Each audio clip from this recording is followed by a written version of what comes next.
Hello everyone, welcome to my channel. Today in this video I'm going to show you how to check login devices to your Gmail in your Gmail account. This is very quick and easy. Let's jump right in. First of all, you have to open your Google and here you have to click on top right your Gmail account. Here you can see, click on this.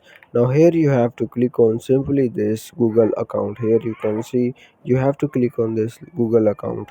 After that, here you have to wait few seconds. Now here you after that, here you have to click on the security icon. Here you can see you have to click on the security icon. Click on the security icon. Now here you have to scroll down a bit. Here you have to scroll down a bit and here you have to click on scroll down and here you have to click on manage all devices. Here you can see you have to click on this manage all devices.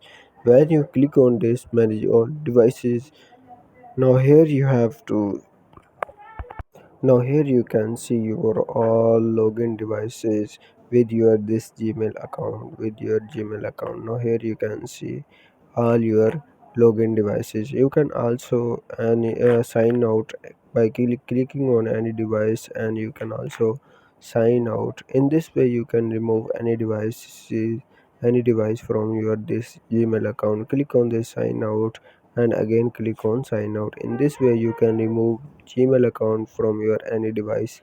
Thanks for watching this video. Please subscribe my channel. See you in the next interesting video.